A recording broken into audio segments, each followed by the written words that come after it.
Biggest takeaways from the scrimmage Saturday?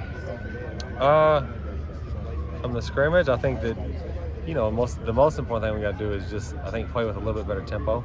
And when you do that, good things happen, I think, and it's something we talk about with the quarterbacks all the time, like you just got to be able to knife the unit, and it just takes one play. When Jackson threw his first touchdown, whatever it was, and then he gets rolling, you know what I mean? And that's what we talk about all the time, like ignite the unit and just be loose, have fun, let it fly, and good things happen. And I think that, that was a good example of that, with how Jackson, it takes one throw, and then he was rolling the rest of the time, Obviously, Michael Trigg had a big day today. What's he kind of just shown you over the course of these couple of weeks?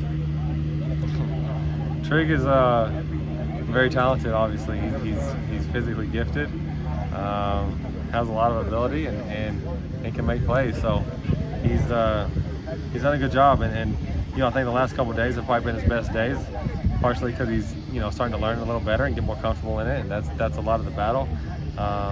So he just has to keep stacking good days. Like I said, I think his last 2 days it's no question, have been his best 2 days. And yesterday, he didn't get the ball as often, but did a lot of good things, like understanding the routes, getting open, and the ball just didn't find him. And then today, he does the same thing. He has another good day. The ball does find him a couple times, and it makes the play. So, with him, I think that's the most important thing. Just continue to get comfortable, continue to learn how to get better, and do his job at a really high level, because he has a ton of talent. For the offensive line, you guys have the rest of this week and then the mock week. I'm just curious, how much more conversation is left in terms of determining those 5 spots and starting 5 spots? How much can that switch between now and what's left to practice? Yeah, I think we just continue to evaluate every day, and I think that's always the deal. And we got a lot of the guys playing pretty good ball out there, and so the other thing is we've tried to move them around and play them in different spots.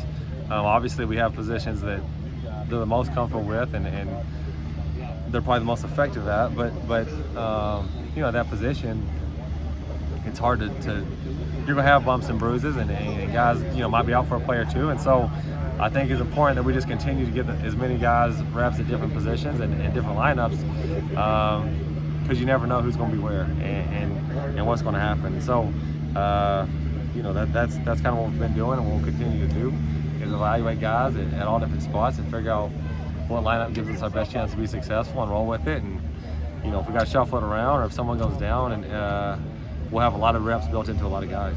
I know you like to rotate your receivers, but how tight is that battle just to be those guys right after Drake? And it seems like that's a pretty close group in terms of who might actually fit into that starting lineup. For sure, and it seems like every day a different guy has a good day, and that's that to me, that's what competition does. When you have a lot of guys that a lot of guys that are trying to get on the football field, and a lot of talented players, it makes the other guys better, And so, like I said, it kind of seems like each day someone else is having a big day, which is good. So we'll have to figure that out. But that's a good issue, and like I said, we have a lot of guys playing hard, doing some good things.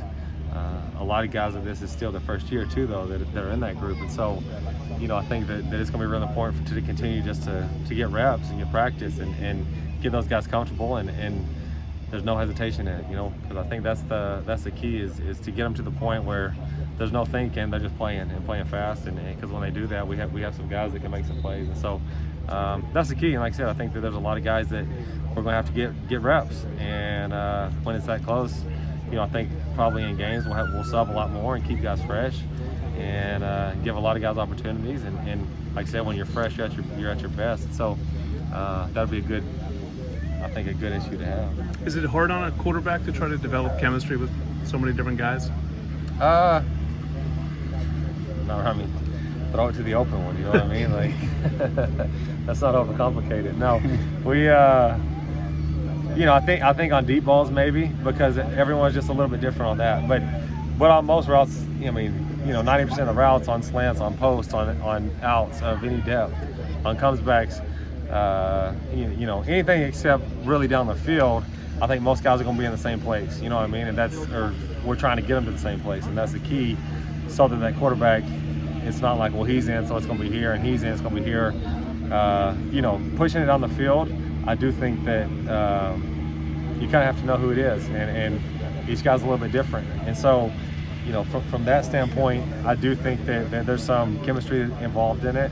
On most of the other routes, I think that we're trying to get everyone in the same spot at the same time, so to eliminate any of that, And so, from a deep ball standpoint, yes, I think that it takes a lot of reps, but that's the way that's one of the reasons that practice is designed the way it is, to get a lot of reps with a lot of different people, so that the quarterback gets to know them, and whether it be one-on-one or routes on air, whatever the case may be, so that the quarterback's throwing a lot of balls to each guy, and hopefully gets comfortable throwing to each person.